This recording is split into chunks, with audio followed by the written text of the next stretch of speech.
Hey, this is Devin from Next Level Fitness. Today's video is on how to lose body fat. Okay, now the first step of losing body fat is changing your diet.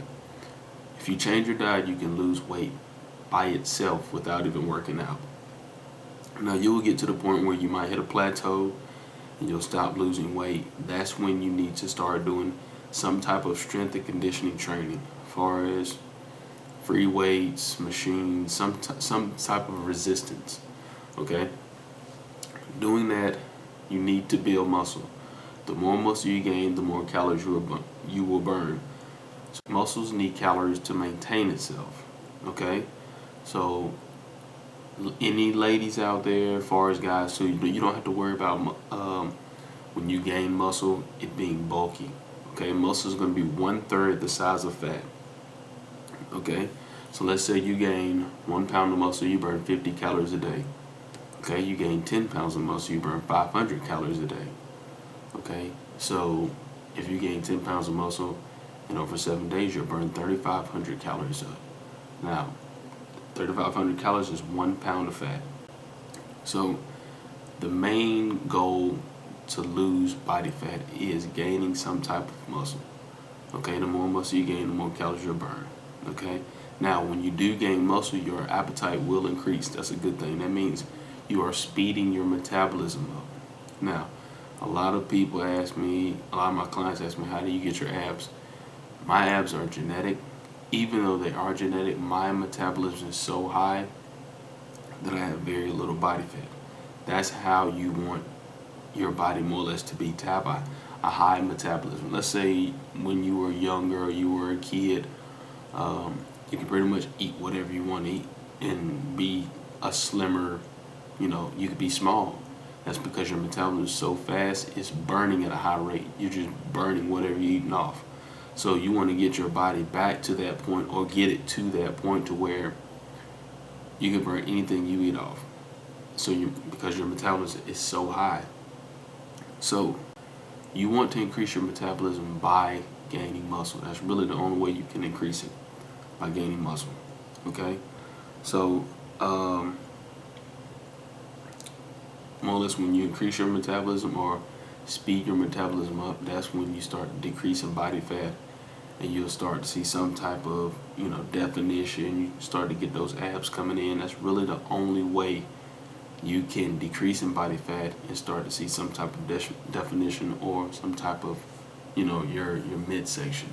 The thing about your midsection is, don't go out there and just go to the gym and start doing busting out like 100 crunches. That doesn't work. That's called spot training. Spot training does not work. Okay, you have to think of the body as like a car. Okay, the battery is in one spot in the engine, but it powers the entire car. Your body has places on it to where it automatically distributes fat automatically, no matter what you do. Okay, so you have to more or less work total body in order to pull the fat from those areas. Okay, you have to work everything. You can't just work abs. It won't work. You have to work everything. So think of it this way: when you go in the gym and you work out, let's say today, okay, when you do some type of strength and conditioning training today, you will burn calories continuously for 3 days. Okay. Also, with decreasing body fat, you have to watch your carb intake. Mainly the simple carbs. The simple carbs are the bad carbs.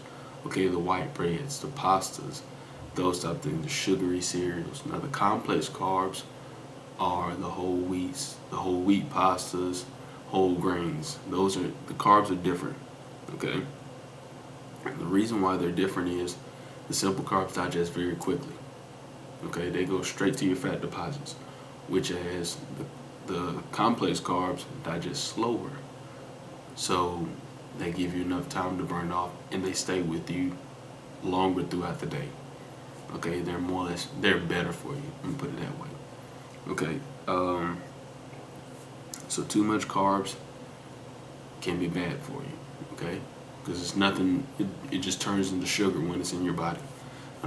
Another way of trying to decrease your body fat is watch how much cardio you do. Okay, you can get to the You know, a lot of people go in the gym and head straight to the treadmill and just go on it for like an hour. You can do too much cardio to where it starts to burn the muscle, not the fat. So if you're burning the muscle, you have nothing there to burn the fat. You got your muscle, it's, let's say, your checking account, fat as your savings account. Your body will use what's in its checking account before it use what's in its savings account. Okay? So when you do too much cardio, your body stop burning fat, starts burning muscle. It's a first source of energy. Okay, because you're doing too much. It's almost like you redlining your body, like a red line on a car.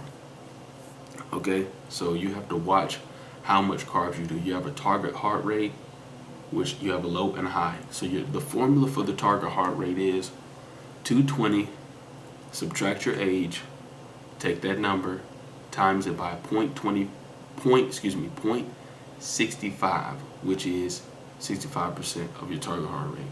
That's your low target heart rate. You don't want to go anywhere below that. Okay, you'll be burning fat at a very slow rate. You have a high target heart rate, which would be 220, subtract your age, take that number, times about 0.85, which is 85%.